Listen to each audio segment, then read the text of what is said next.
कुंडली हरी विठ्ठल श्री ज्ञानदेव तुकाराम पंढरीनाथ भगवान की जय राजाधिराज रामचंद्र भगवान की जय सुंदर हनुमान की जय श्री गुरुदेव दत्त वासुदेव हरे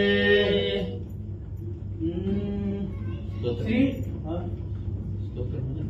वक्रतुंड महाकाय सूर्यकोटि समप्रभ निर्विघ्नं कुरु देवो सर्वकार्येषु सर्वदा। ओम शांताकारं भुजगशयनं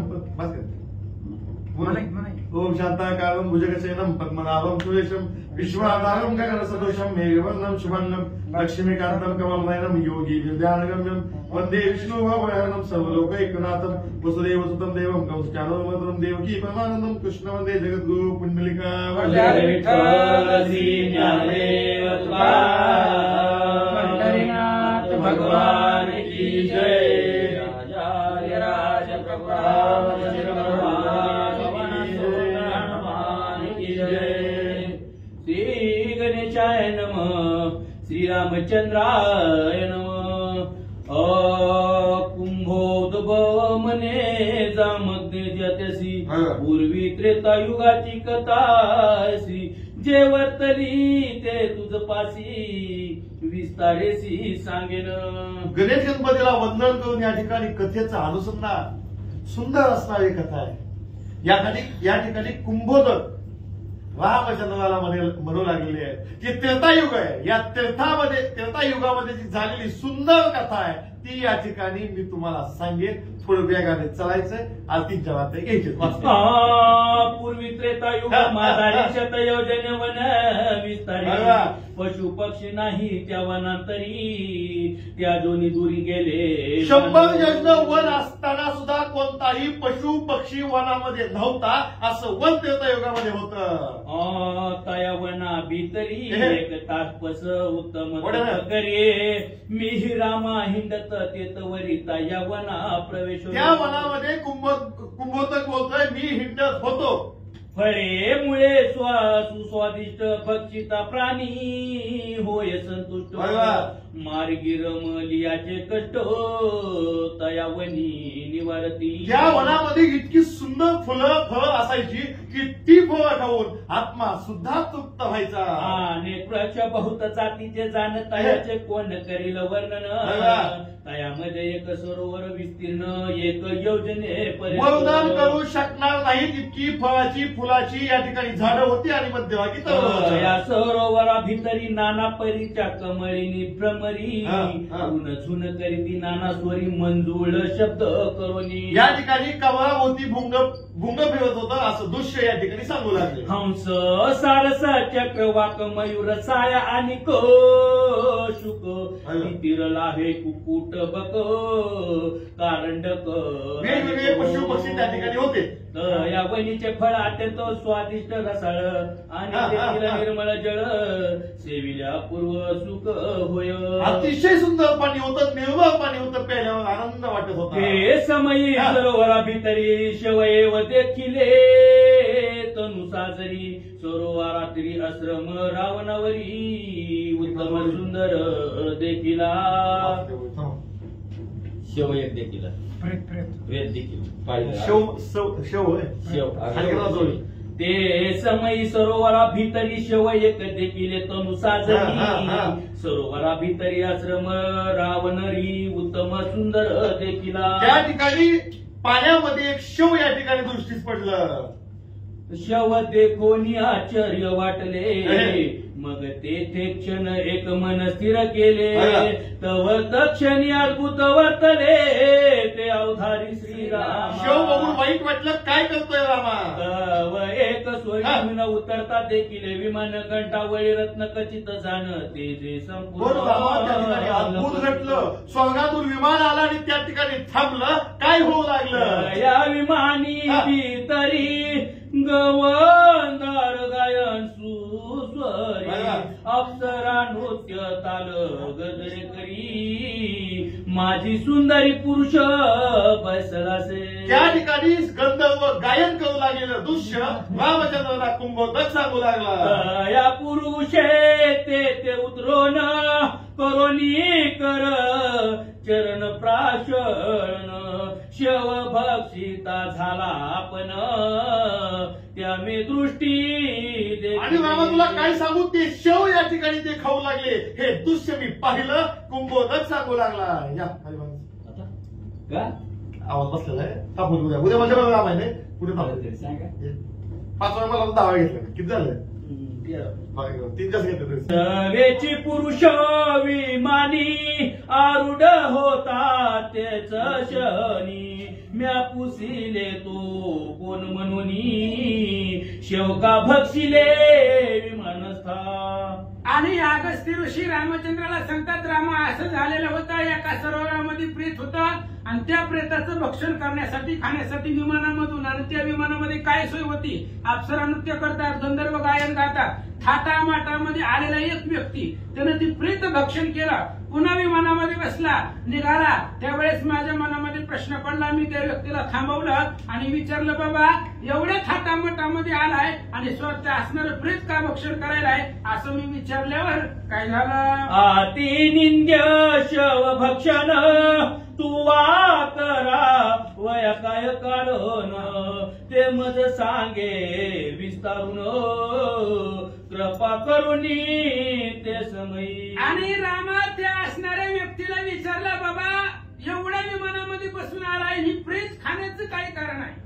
ही एवढा असणारा प्रेत तू भक्षण केलं त्याचं काय कारण आहे असं मी त्या माणसाला प्रश्न विचारला होता त्यावेळेस त्यानं काय सांगितलं तू अत्यंत सुंदर पुरुष आणि बक्षिले तू आमास हे आश्चर्य देखील या मनास पुसो इच्छितो तुझ लागी आणि अगस्त्य ऋषींनी त्या व्यक्तीला विचारलं बाबा तू एवढा सुंदर आहे तुझी असणारी तनु शरीर एवढं असणारं सुंदर सुकुमार आहे विमानामध्ये बसून आलाय आणि प्रेत भक्षण केलं मांस भक्षण केलं मग कशासाठी केलं हे माझ्या मनामध्ये प्रश्न होता म्हणून विचारलं महाराज बोलता कोलिया माझे वचन विमानस्थ पुरुष बोलिला जाण मने मुनी होऊनी सावधान सविस्तर कथन अवधारी आणि त्यावेळेस ते असणाऱ्या व्यक्तीला विचारलं अगस्त्य महाराजांनी त्यावेळेस ते असणाऱ्या व्यक्ती अगस्त्य ऋषींना सांगू लागला महाराज तुम्ही विचारलंय म्हणून तुम्हाला सांगतो ऐका पूर्वी विदर्भ देशीचा भूपती वसुदेव नामे महाख्याती तयाशी दोघी स्त्रिया निश्चिती दोघी पुत्रवती पै झाल्या आणि ते असणारा व्यक्ती अगस्त्य महाराजांना सांगू लागला महाराज पूर्वी विदर्भ देशामध्ये एक राजा होता त्या राजाचं नाव वसुदेव होतं आणि त्या राजाला 2 पत्नी होत्या अतिशय सुंदर होत्या पुढे काय झालं तो आमूचा पिता जाण आम्ही दोघे बंधू धर्म परायण माझे श्वत नामाभिधान सुरस कनिष्ठ बंधू माझा आणि त्यावेळेस ते असणाऱ्या व्यक्तीनं महाराजांना सांगितलं तो वसुदेव माझा वडील आहे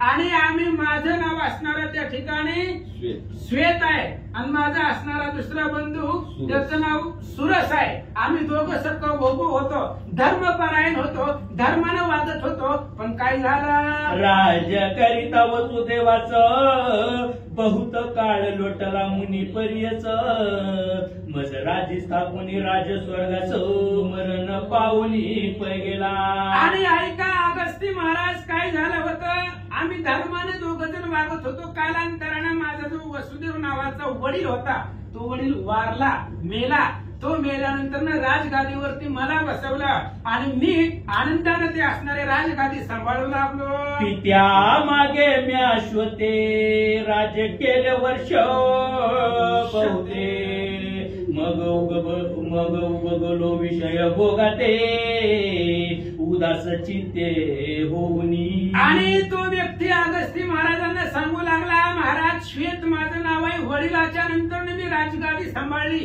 अनेक वर्ष राज्य केलं, धर्मानं राज्याचं परिपालन केलं. नंतर मला विषयाचा आळस निर्माण झाला, विषयानं माझी मनाची तृप्ती झाली. पुन्हा काय केलं? राजे स्थापुनी कनिष्ठ बंधुसी मी आलो यावनासी. तप केले 3 वर्ष ऋषी, मग मी स्वर्गासी विमान रुडवून गेलो. आणि माझा लहान भाऊ सुरस होता आणि मी अनेक वर्ष राज्य केलं. राज्याचा त्या ठिकाणी असणारा लोभ मला संपला. त्यावेळेस मी माझ्या असणाऱ्या सुरसला राजगादी दिली आणि मला त्या ठिकाणी देहाचं सार्थक करण्यासाठी महाराज मी या वनामध्ये आलो होतो. आणि या वनामध्ये येऊन अनेक वर्ष इथं तपश्चर्या केले. गेली यावरी ब्रह्म लोकाते, शुद्ध तृषीने बांधिले ते. मग म्या विनोनी ब्रह्म याते, पुसता झालो ते काळी. आणि मग काय झालं? अगस्ती महाराज इथं तप करून मी स्वर्गाला निघून गेलो. मला विमान न्यायला आलं होतं, धर्मानं वागलेलो होतो आणि विमानामध्ये बसून स्वर्गाला गेलो. स्वर्गाला गेल्यावर जात असताना मला तहान लागली, पण पाणी प्यायलंच तिथं मला भेटायला गेलं ना. खूप तहान लागली, तहानेनं जीव व्याकुळ झाला. त्यावेळेस ब्रह्मदेवाला विचारलं, मला तहान लागले, पाणी आणा. मग ब्रह्मा म्हणे महापुरुषा, तप करून अति सायसा. परिधान धर्म द्यास सा, घडली नाही तुझ लागी. ब्रह्मदेवाने सांगितलं, ऐक, तू तुझ्या जीवनामध्ये धर्मानं वागला, सगळ्या लोकांचं चांगलं केलं, तपश्चर्यानं देह सार्थक केलं, पण तू जीवन जगत असताना कधीही कुणाला कुठलंच दान दिलं नाही. अतिथीला महागारी पाठवलं, दारात आलेल्याला पाणी दिलं नाही, तू कुणालाच काही दिलं नाही. मग ज्या अर्थी तू पृथ्वी तलावरती अन्नदान केलं नाही, पाणी दान केलं नाही, म्हणून तुला सुद्धा आमच्यापाशी पाणी प्यायला नाही. तू तप केले अद्भुत, परिपूजले नाही अतीत.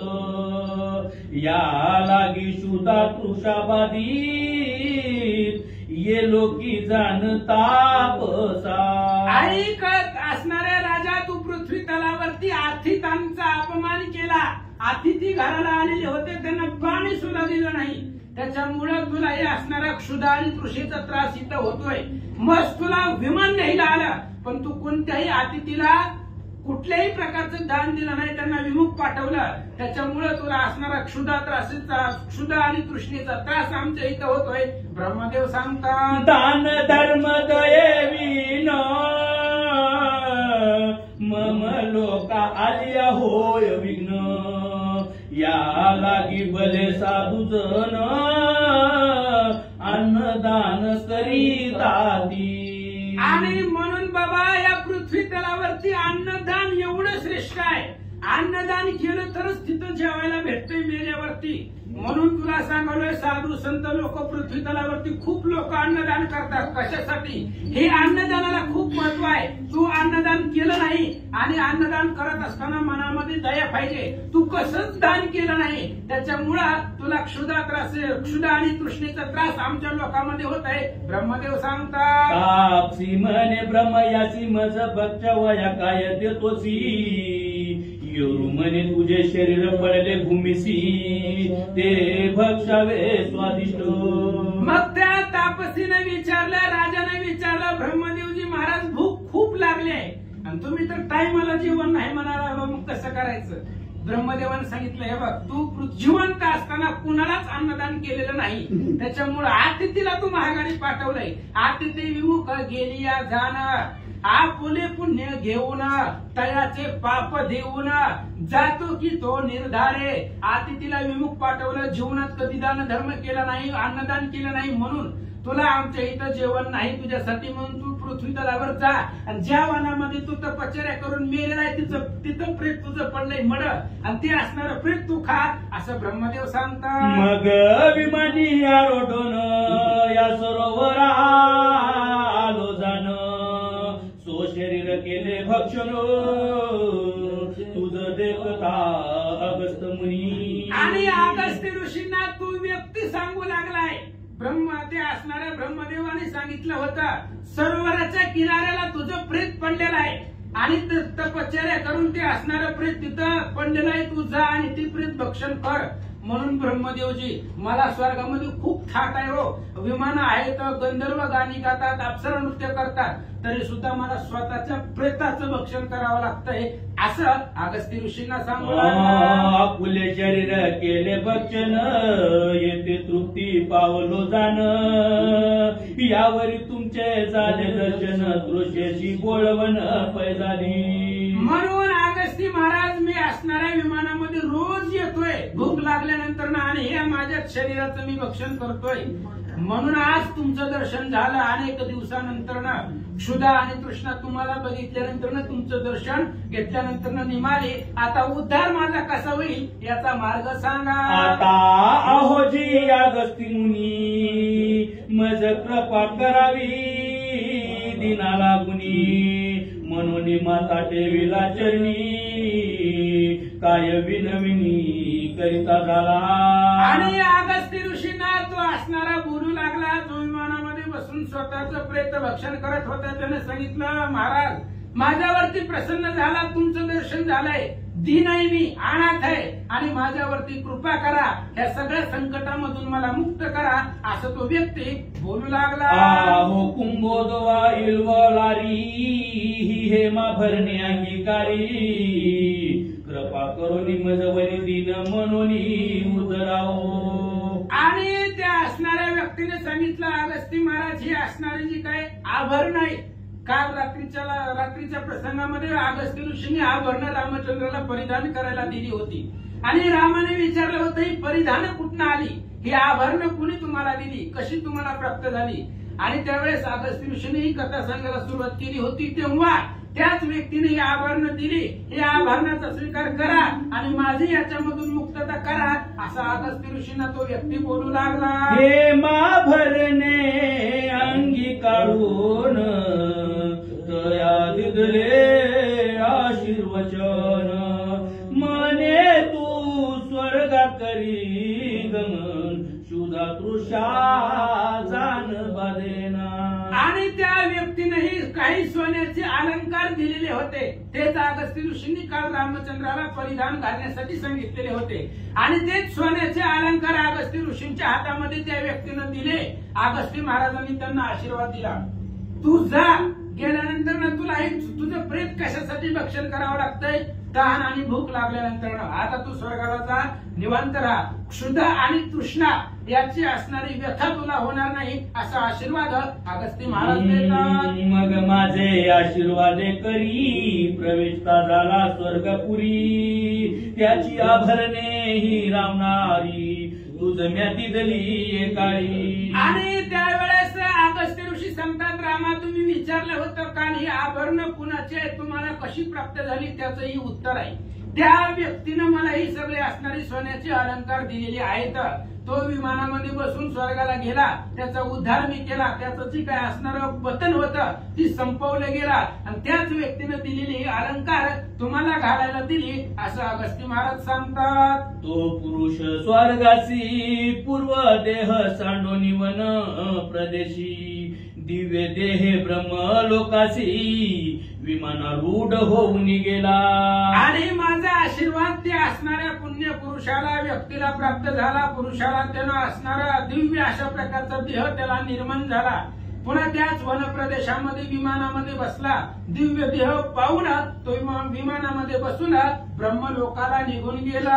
ऐकून अगस्तीचे वचन संतोषला श्री रघुनंदन, म्हणे स्वामी कृपा करून तयाचे कथन सविस्तरी सांगावे. आणि अगस्त्य ऋषींचं बोलणं ऐकल्यानंतर रामचंद्राला आनंद वाटला. अगस्त्य महाराजांनी फक्त ही आभरण कशी आली तेवढीच कथा सांगितली. रामाने विचारलं, महाराज शॉर्टकट कशाला सांगायला लागला, आम्हाला सविस्तर ऐकायचंय, त्याच व्यक्तीची समूळ कथा आम्हाला सांगा असा प्रश्न भगवंत विचारतात. श्रीराम म्हणे अगस्तीसी, शोत राजवन प्रदेशी, तप करिता सायासी, वस्ती मनुष्यासी नव्हती तेथे. रामाने पुन्हा ते असणाऱ्या श्वेत राजाची कथा सांगायला सुरुवात केली. ऐका म्हणले, तुम्हाला ऐकायचे ते सांगतो पहिल्यापासून. तो असणारा श्वेत राजा त्या वनामध्ये तपश्चर्या करत होता आणि त्या वनामध्ये मनुष्याची वस्ती नव्हती. काय झालं? ऐसे झाले उद्वसन मृग पक्षी विवर्जित जन महाविक्राळ दारुण तेथे तप कैसे केले. आणि रामचंद्राने विचारलं, अशा प्रकारचं उद्ध्वसन होतं. त्या वनामध्ये मनुष्य नव्हता, हरण नव्हती, पशु पक्षी नव्हते. उद्ध्वस्त अशा प्रकारच्या वनामध्ये महाभयंकर तपश्चर्या त्या व्यक्तीनं कशी केली सांगा. भार्गवचे त्याचे असे वचन ऐकून अगस्त्यानंदोन पूर्वील इतिहास पुरातन संतोषोन सांगता झाला. आणि अशा प्रकारे रामचंद्राचा प्रश्न ऐकल्यानंतर ना अगस्त्य ऋषींना आनंद वाटला आणि मग ते असणाऱ्या श्वेतराजाची कथा, त्याचा इतिहास अगस्त्य ऋषी सांगू लागले. ऐका. पूर्वी कृत युगा माझारी म्हणून नामे प्रसिद्ध निर्धारी तया पुत्र ईशोकुनुप केसरी पित याचे आज्ञे अधीन असे. आणि पूर्वी रामा कृत युगामध्ये म्हणजे याच्या पाठीमागचं आता जे तुम्ही आहात ते त्रेता युगामध्ये आहात, याच्या पाठीमाग कृतयुग होऊन गेला आणि त्या कृतयुगामध्ये मनु नावाचा राजा होता आणि त्या मनुला इक्ष्वाकु नावाचा मुलगा होता. अतिशय धर्मपरायण होता, वडिलांच्या आज्ञेमध्ये होता. पुन्हा काय झालं? मनु धर्मात्मा धर्मपरायण पुत्रासी राज्य स्थापून मनता झाला स्वधर्मे करून राज्य पालन करावे. आणि रामा ऐका, तो असणारा मनु धर्मानं नीतीनं राज्य करत होता आणि आपलं असणारं वय झालं त्या मनुचं, म्हणून आपल्या मुलाला इक्ष्वाकुला ते असणारं राजगादी दिली आणि पोराला सांगितलं, हे बघ धर्मानं राज्याचं परिपालन कर, अधर्माचं लवलेश नगरामध्ये होऊ देऊ नको असं म्हणून सांगितलं होतं. दंड्या दंड न करावा न करी अधर्माचा ठेवा गो ब्राह्मण अनेक जीवा प्रतिपालन करावे. आणि मनु सांगू लागला आपल्या मुलाला इक्ष्वाकुला कसं वागायचं, जीवन जगत असताना राजानं कसं त्या ठिकाणी प्रजेचं प्रतिपालन करायचं. निरपराध्याला दंड करायचा नाही, अपराध असेल तर दंड करावा, विनाकारण कुणालाही दंड करायचा नाही. अधर्माचा ठेवा आपल्या गावामध्ये ठेवायचा नाही, अधर्माचा लवलेश होऊ द्यायचा नाही. गायी ब्राह्मण आणि बाकीचे जे जीवजंतू आहेत त्या प्रत्येकाचा प्रतिपाल करावा. असे बोलोनी म्हणून जाण केले स्वर्गा प्रती गमन मागे इक्ष्वाकु प्रतापे करून राज्य करिता पय झाला. आणि पुन्हा अगस्त्य महाराज सांगतात, रामा त्या म्हणून आपल्या इक्ष्वाकुला सगळं असणारं राज्याचं धर्म सांगितले आणि स्वतः स्वर्गाला निघून गेला. वडिलांच्या आज्ञेनुसार इक्ष्वाकु राजा आपली असणारी राजगादी धर्माने सांभाळू लागला. पृथ्वीचे राज्य जिंतिले आपुले करुणी स्थापिले पुढे चिंता तुर मानस झाले पुत्र संतती कारणे. आणि त्या इक्ष्वाकुनं आपलं असणारं जे काही राज्य आहे ते धर्मानं राज्य सांभाळलं. संपूर्ण पृथ्वी त्या असणाऱ्या राजानं जिंकली, पण एवढं सगळं ऐश्वर सत्ता होती पण मनामध्ये चिंता होती, पुत्र संतती नव्हती. पुत्र संततीचं दुःख मनामध्ये सलत होतं. मने म्या पृथ्वी जिंतिली स्वधर्मे करुणी प्रती पाहिली परी आपणासी संतती पाहिजे झाली यदती विचार करीत असे. आणि तो असणारा इक्ष्वाकु विचार करू लागला, आपली पृथ्वी, आपण पृथ्वीचे राजा आहोत, सगळी पृथ्वी आपल्या ताब्यामध्ये आहे, वश आहे, पण काय करायचंय, आपल्याला संतती नाही, मुलाचं सुख नाही आणि संतती विश्व आहे. संतती व्यतिरिक्त किंवा संतती मिळण्यासाठी काहीतरी आपण विचार केला पाहिजे असं राजा विचार करू लागला. स्वधर्म कर्मे करी जाण पुत्राच्या करिता झाला जनन तव एकशत पुत्र झाले निर्माण धर्मपरायण तेजस्वी. आणि मग असणारे अगस्त्य ऋषी सांगतात, रामा त्या इक्ष्वाकुनं आपल्याला संतती व्हावी त्याच्याबद्दलचा विचार केला आणि त्याला संतती झाली, 1 नाही 2 नाही 100 पोरं. तर इक्ष्वाकू राजाला झाली. मग काय झालं? सर्वहुनी धाकटा पुत्र दंडक नामे अति विख्यात, मूळ झाला पंडित अनर्थ अद्भुत कैसा झाला. आणि रामा त्या इक्ष्वाकू राजाला 100 पोरं झाली आणि 100च्या 100 सगळी धर्मानं वागणारी होती. पण एक सगळ्यामध्ये जी धाकट होतं, लहान होतं, ती अधर्मानं वागत होतं. त्याचं नाव दंडक होतं. तो अधर्मानं नीती सोडून वागू लागला. पुन्हा काय झालं? दुर्बुद्धी पुत्र देखोन इक्ष्वाकूने शाप दिला दारुण, दंडक झाला ती उद्विग्न, सांडूनी उद्धटपणा शांतीने पावला. आणि त्यावेळेस इक्ष्वाकू राजानं पाहिलं त्या दंडकाला दुर्बुद्धी सुचली, वाईट प्रवृत्तीनं कर्मानं तो वागू लागला. त्यावेळेस इक्ष्वाकू राजाला राग आला. 100 पोरं आहेत मला आणि त्याच्यामध्ये एवढे एकच अधर्मानं वागत आहे. म्हणून इक्ष्वाकू राजाला राग आला आणि रागाच्या आवेशामध्ये राजाने आपल्या मुलाला शाप दिला. शाप ऐकल्यानंतर ना दंडकाला शांती निर्माण झाली आणि तो शांतीनं वागू लागला. गरीबी त्याचे सेवेसी संतोष मानसी हरनिसी, तव पिता संतोषोनी एके दिवशी काय करिता पय झाला. आणि आपल्याला वडिलांचा शाप झाल्यामुळे तो दंडक शांततेनं वागू लागला, अधर्मानं वागण्याचं बंद केलं. त्यावेळेस इक्ष्वाकू राजाला आनंद वाटला.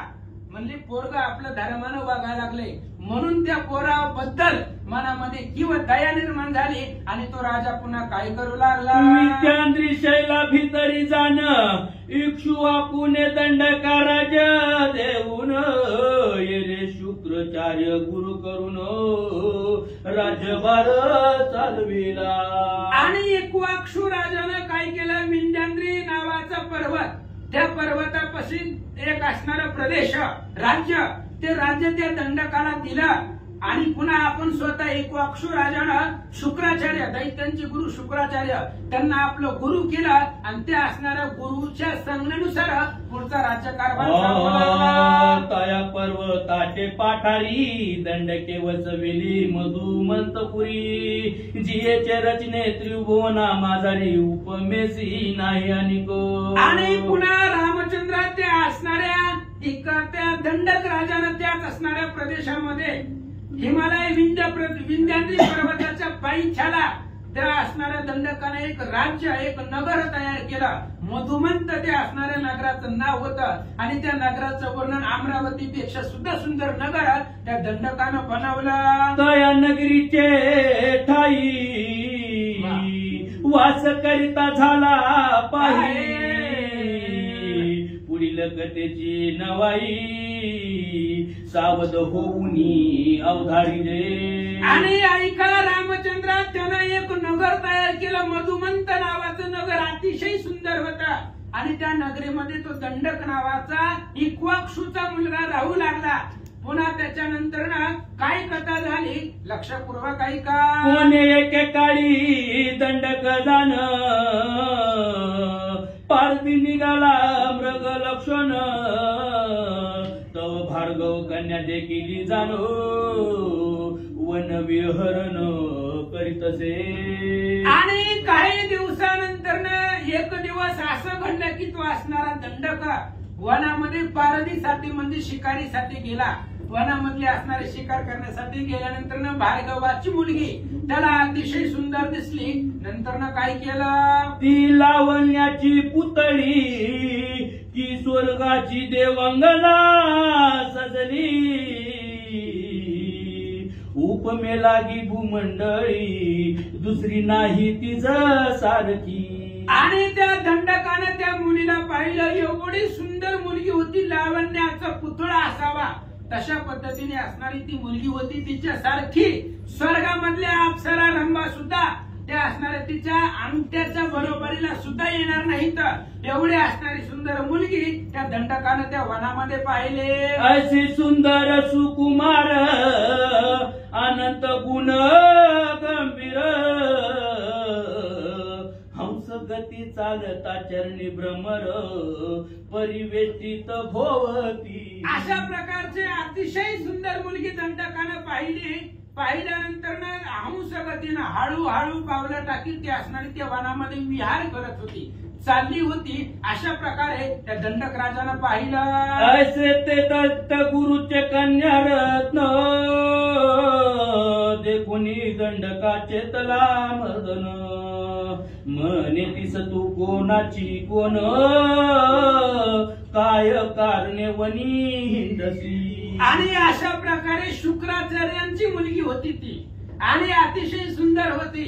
त्यावेळेस त्या दंडकाने विचारलं एकाएकी या वनामध्ये तू कस काय आली, कुठून आली आणि कुठं निघाली. अशा प्रकारे त्या मुलीचा वृत्तांत दंडकाने विचारला. माझा मदने जातो प्राण, अवा माझे करीवरण. येरी मने राया मी पितया अधीन, स्वतंत्रपण मज नाही. त्या दंडकानं सांगितलं तू एवढी सुंदर आहे, तुला बघितल्यानंतर ना कामानं व्याकुळ होऊन माझा जीव जाण्याची वेळ आली आहे. म्हणून मला तुझ्या बरोबर लग्न करायचंय, मला वरून घे, माझ्या बरोबर विवाह कर. त्यावेळेस त्या मुलीने सांगितलं राजे मी माझं जे जीवन आहे ती माझ्या वडिलांच्या अधीन आहे, मी वडिलांच्या शब्दाच्या बाहेर नाही. असं त्या यावनाचे प्रदेशी राया, माझा पिता शुक्राचार्य.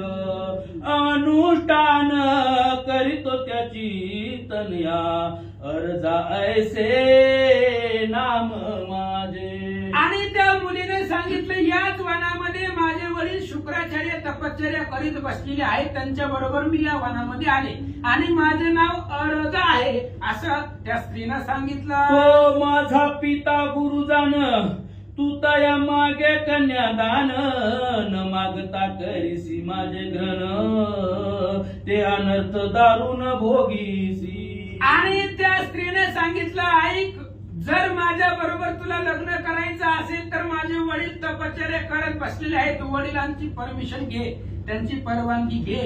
आणि त्यांच्या व्यतिरिक्त जर तू माझ्या बरोबर काही किंवा मला जर बळजबरीने घेऊन गेलास तर तुझ्यासाठी ते असणारं चुकीचं होईल आणि तुझ्या असणाऱ्या पुन्हा तुला त्या ठिकाणी त्याचा पश्चाताप तुला ते भोगावं लागेल असं ती अर्जा सांगू लागले. ऐकोनी तिचे वचन मंद बुद्धी दंडक जाण, बळे दे ओढी आलिंगन संभोगून सोडिली. आणि अशा प्रकारे त्या स्त्रीनं विनंती केली बाबा वडिलांना विचार, त्यांची परमिशन भेटल्यावर आपण स्वतः त्या ठिकाणी लग्न करू, आनंदाने राहू. पण नाही, त्याला कुणाचीही परमिशन घेतली नाही, तिच्या बरोबर बळजबरी केली. काय झालं? संभोगून ती येसी दंडक आला निज नगरीसी. येरी मागे उसका बुसकी रुदन वनवासी करिता झाली. आणि त्या दंडकानं त्या स्त्री बरोबर बळजबरी केली आणि पुन्हा त्या ठिकाणी तिला भ्रष्ट केला, तिथून निघून गेला.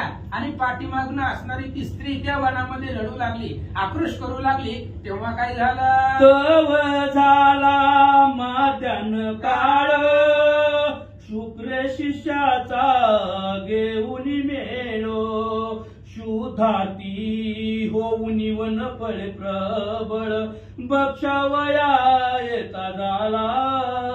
श्रीराम जय राम जय जय राम.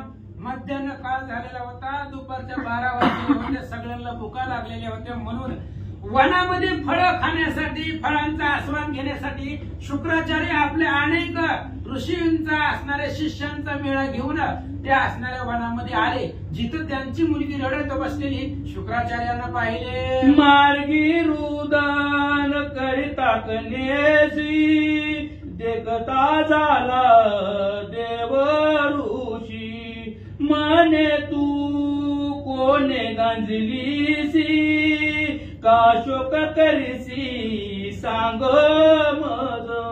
आणि शुक्राचार्य आलेले होते फळांचा आस्वाद घेण्यासाठी. त्यावेळेस आपलीच मुलगी त्या ठिकाणी रडत असलेली पाहिली. त्यावेळेस विचारलं म्हणले काय झालं रडायला, कोणी तुला त्रास दिला, तुझ्या बरोबर कोणी उद्धतपणा केला, सांग. येरीने सांगता व्रतांत शुक्रे ऐकोनी क्रोधे उच्चंबळत मने द्रष्टा आत्म्याने करुणी अकृत निज कन्येसी गाजिले. आणि त्या मुलीनं जे घडलं वनामध्ये प्रकार तो सगळा सविस्तर सांगितला. शुक्राचार्यांनी ऐकलं आणि आपल्या मुलीला त्या दंडकाने त्रास दिल्यामुळं त्या असणाऱ्या शुक्राचार्यांना भयंकर राग आला आणि राग आल्यानंतर आवेशामध्ये काय करतात, शुक्र शापते काळी दारुण देता झाला दंडका जाण 7 दिवसा सहराज्य आपण निज सैन्याची भस्मेल.